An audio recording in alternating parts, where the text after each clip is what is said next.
Est-ce que tu penses que c'est ton plus gros challenge, ce combat de ta carrière? Non. Non. T'en as eu des plus coriaces? Honnêtement, c'est pas pour lui manquer de respect ou quoi que ce soit, j'ai eu le blanc. Mais j'ai eu des gros adversaires dans le passé, des très gros adversaires.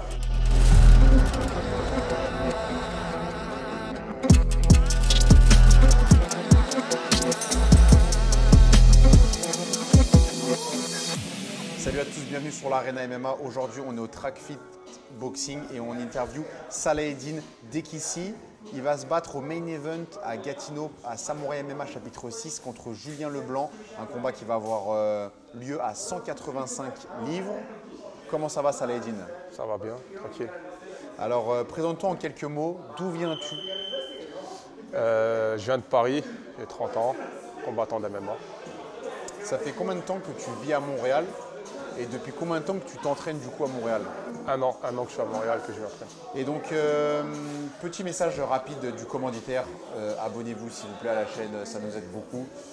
Salaheddine, qui sont tes coachs? Avec qui tu t'entraînes depuis un an? Et qui sera donc dans ton coin? Alors dans mon coin, ça sera Will, du Track Fit. Il faut savoir qu'au début, j'ai commencé dans un autre gym, mais j'ai changé récemment. C'était quel gym? Au début, je m'entraînais au Star Montréal. Ok. Est-ce que tu veux nous dire pourquoi tu as changé de gym ou pas forcément? Parce que les horaires avec les sparring pro ne me convenaient pas. Ok. Donc voilà, ça ne me convenait pas, du coup j'ai dû changer de gym pour avoir des sparring. Plus adapté à ton horaire. Ouais. Et en France, tu t'entraînais où? À la Hatch Academy. Ok. Ouais. Avec une école de stars quand même, la Hatch Academy, c'est ouais. Une équipe fournie. Hein. Tu as tourné un petit peu avec les Salaheddine Parnasse, les Ramzan? Ouais, c'est déjà arrivé, ouais. Alors après, ils sont un peu légers pour moi. Ouais. Ouais, on a déjà tourné ensemble. Ouais. Ok. La plupart de tes combats, tu as une fiche de 6-4, donc tu as quand même une bonne expérience. Tu les as fait où? La plupart de mes combats, je les ai faits en règle MMA au Moyen-Orient. Donc Ok. Desert Force, Cedar Fighting Championship, le Phoenix et l'UAE Warrior. C'est par rapport à ton management qu'il y a des opportunités là-bas?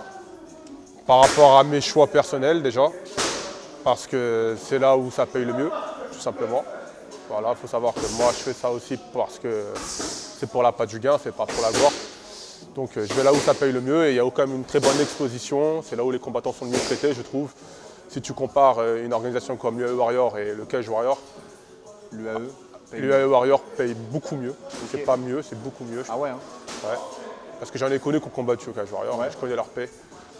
Et aujourd'hui, tu n'as pas moins d'exposition aussi à l'UAE Warrior qu'au Cage Warrior. Tu en as beaucoup de l'UAE Warrior qui ont signé à l'UFC par exemple. Absolument. Ouais. Puis souvent, nous, les francophones, on va connaître bien sûr les Français qui combattent au Cage Warrior, mais pas forcément les autres, à moins que ce soit des grosses stars comme Paddy a pu l'être bien sûr. Dans le passé. Qu'est-ce que tu penses de la scène MMA montréalaise, toi qui as combattu en France et maintenant à Montréal, le niveau? Honnêtement, je ne peux pas m'avancer énormément sur la scène montréalaise parce que je suis encore un peu nouveau, je trouve. Tu vois. Mais globalement, je trouve qu'en France, c'est déjà un peu plus mature qu'à Montréal, je trouve. Au niveau du vivier de combattants, au niveau même du niveau peut-être. Au niveau du nombre d'organisations qu'il peut y avoir aussi. Depuis que la MMA a été légalisée en France, ça a explosé. Vraiment. Et je pense qu'en France, ils sont un peu en avance. Et peut-être que Montréal, ça va rattraper avec le temps, je sais pas. Ouais. On verra ça dans l'avenir. C'est vrai que je pense qu'avant, Montréal était en avance. Et depuis la légalisation, la France, ça va super vite. Exactement.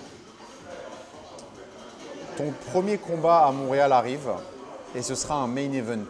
Ouais. Ça te fait quoi d'être en main event? Pression supplémentaire ou pas? Non, ça fait rien. C'est pas mon premier main event, j'en ai déjà fait. Donc non, ça me fait rien. Ça change rien, ça reste le même combat. Ça sera main event. Qu'est-ce que tu penses de ton adversaire, Julien Leblanc? C'est un combattant qui a du cœur, un bon striker. Et voilà, il sera en face de son public, il voudra faire bien les choses.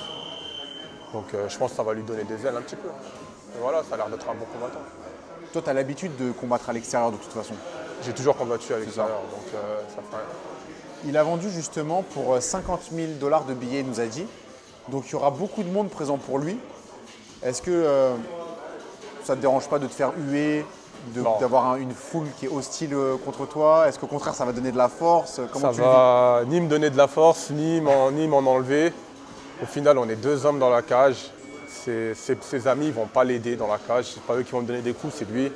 C'est moi qui vais lui donner des coups. Donc ça ne change rien. Le seul problème, c'est peut-être on aura du mal à entendre les coachs. Ouais. Mais c'est tout. Après, voilà. Il est venu justement s'entraîner à Tristar Montréal. Est-ce que tu trouves ça un petit peu bizarre? C'est le fait qu'ils viennent souvent, en fait, je pense, s'entraîner au Ouais. Tristar de Montréal. À mon avis, il n'a pas de sparring à Gatineau. Parce qu'il est de Gatineau, c'est ça. À mon avis, il doit avoir du mal à trouver des sparring à son poids, peut-être. Donc, moi, honnêtement, le Tristar, c'est pas non plus mon club formateur ou quoi que ce soit. Donc, non, il peut y aller, pas de problème. Toi, 185 livres, c'est ta catégorie. 185 livres, c'est ma catégorie.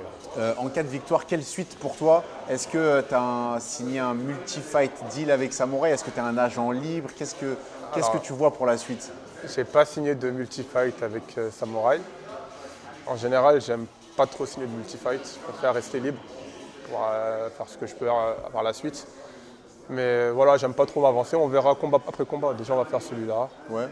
Et s'il se passe bien, il faudra discuter avec Samouraï si elle aligne un peu sur mes attentes aussi. Tes attentes, j'imagine, financières tout comme sportives. Exactement. Est-ce que tu as quand même une belle fiche, 6-4. Si tu gagnes, tu passerais automatiquement à 7-4. Les maths sont bonnes.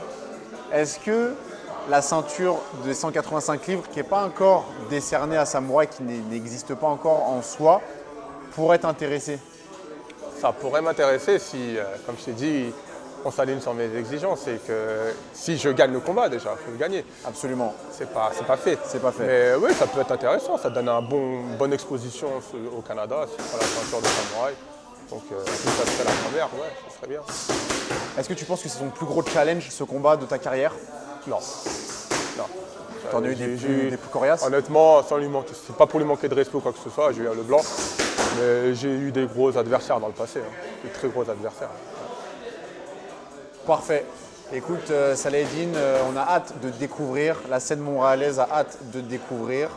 On va te souhaiter une bonne préparation. Merci beaucoup. Merci à toi. Merci.